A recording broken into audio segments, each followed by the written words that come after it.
In the deserts of western China, archaeologists opened a coffin that had been sealed for roughly 2,700 years. Inside was a man in his 40s, buried with a harp, a set of horse gear, and nearly 2 pounds of cannabis, still faintly green after almost 3 millennia in the ground. That burial wasn't the beginning of the story, it was almost the middle of it, because by the time that man died, humans had already been growing this plant on purpose for roughly 10,000 years. Somewhere in East Asia, around 12,000 years ago, early farmers found a plant that could be twisted into rope, woven into cloth, pressed for oil, eaten as food, and used as medicine, all from the same crop. That's not a normal find. That's closer to discovering one plant that could do the job of an entire toolbox. One of the earliest written records of it shows up in an old Chinese medical text, traditionally linked to the legendary Emperor Shennong. It recommends the plant for everything from joint pain to malaria. By then, this crop was already traveling. Along the trade routes stretching out of China, merchants carried silk, carried spices, and carried cannabis right along with them. One of those routes ran high through the Pamir Mountains in Central Asia, and that's where researchers found the oldest solid evidence that people weren't just growing this plant, they were burning it and breathing in the smoke on purpose. In tombs dated to roughly 2,500 years ago, archaeologists found wooden braziers filled with fire-scorched stones, and residue on those stones came back positive for cannabis. Not average run-of-the-hillside cannabis either.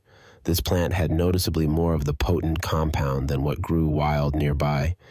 That means these people weren't just stumbling onto a plant that happened to smoke well. They were selecting for strength deliberately at funerals, generations before anyone wrote a word about it. Around that same era, a Greek historian named Herodotus was traveling through Central Asia, and he ran into a group of nomadic warriors called the Scythians. What he described sounded at the time almost too specific to be true. He wrote that they'd set up small tents, throw cannabis onto red-hot stones inside, and sit breathing in the smoke. And he compared the fumes to nothing a Greek steam bath could match. For a long time, most historians assumed he was exaggerating or repeating secondhand rumor. Then, in the 20th century, Soviet archaeologists opened frozen tombs in Siberia that had been sealed in permafrost for over 2,000 years. Inside, tent frames, heated stones, cannabis seeds, almost exactly what Herodotus had described centuries after anyone thought to check. He hadn't been exaggerating at all. And this plant wasn't just for grief or warriors. Around 2,700 years ago, at a shrine in the ancient kingdom of Judah, archaeologists examined a pair of stone altars. One held the expected offering, frankincense. The other held something else. Cannabis deliberately mixed with animal dung, not by accident, but specifically to slow the burn so the smoke released properly. Whoever prepared that altar knew exactly what they were doing. Every culture that encountered this plant across completely different continents found a reason to keep it. Part of the reason may be biological. Your own body naturally produces a compound called anandamide, named from a Sanskrit word for bliss, that fits into the same receptors cannabis does. In a real sense, your body already had the lock. This plant just happened to come with a matching key. That might explain why in India cannabis wasn't just used, it was worshipped. One of Hinduism's oldest sacred texts lists it among 5 sacred plants. The god Shiva is directly associated with a cannabis drink still made and consumed today during festivals nearly 3,000 years after that tradition began. This plant also changed what was medically possible centuries before anyone would call it medicine in the modern sense. Around 200 AD in China, a physician named Hua Tuo reportedly mixed cannabis with wine into a compound given to patients before surgery, numbing them enough to operate roughly 1,800 years before modern anesthesia existed. But being that far ahead of your time came with real danger. Hua Tuo was eventually summoned by Cao Cao, one of the most powerful and feared warlords in Chinese history who suffered from severe headaches Hua Tuo alone seemed able to treat. Hua Tuo wanted to go home and treat ordinary patients instead of serving one powerful man indefinitely. Cao Cao took that as an insult. He had Hua Tuo imprisoned and ultimately executed. In his final days, Hua Tuo reportedly tried to pass his medical writings to a prison guard who refused out of fear, so he burned them himself. Whatever his exact formula was, it died in that cell. Nobody has ever fully reconstructed it. There's one account from the Congo Basin that sounds almost too strange to be real. According to 19th century accounts, one community that encountered cannabis didn't just start using it. They reorganized their entire society around it, renaming their territory to mean friendship, and adopting a single greeting word that meant both hemp and life at the same time. To them, apparently, there wasn't a meaningful difference. By the time Europeans began colonizing the Americas, cannabis, specifically as hemp fiber, had already been essential to European life for centuries. Ropes, sails, rigging, a meaningful share of the entire age of maritime exploration ran, quite literally, on this plant.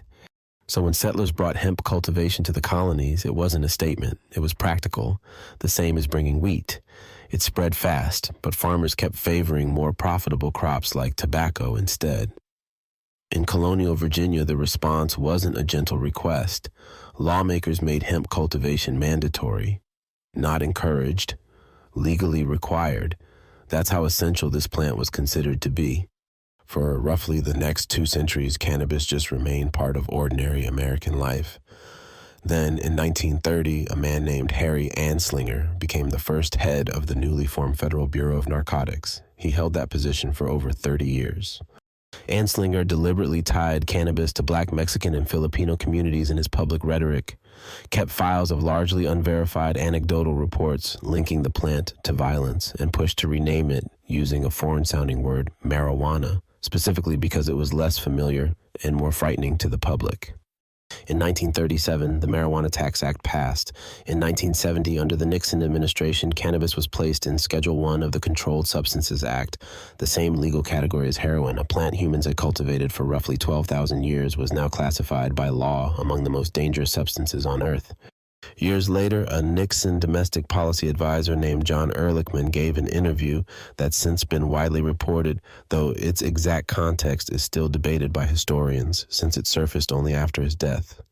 In it, he's quoted describing the drug war as a way to target 2 groups directly, anti-war protesters and Black communities. By criminalizing the substances associated with each and then using that as legal cover to arrest whoever they wanted, widely cited, also genuinely contested, worth knowing both of those things at once. In 1988, the DEA's own administrative law judge spent 2 years reviewing the full medical evidence and formally recommended cannabis be removed from Schedule I. The DEA rejected its own judge's recommendation and left the classification exactly where it was. So here's the actual shape of the timeline. Cannabis has been part of human life for roughly 12,000 years. It's been broadly illegal in the U.S. for about 90 of them. That's under 1% of the whole story. For nearly all of human history, this was just a plant people used. For rope in the morning, medicine in the afternoon, and smoke shared at a funeral in the evening. And that shaman in the desert, buried with a harp and enough supply to last him, wasn't thinking about drug schedules or policy. He just knew the plant was worth keeping close all the way to the end. If you want more stories about the real history behind things people rarely question, the rest are on the channel.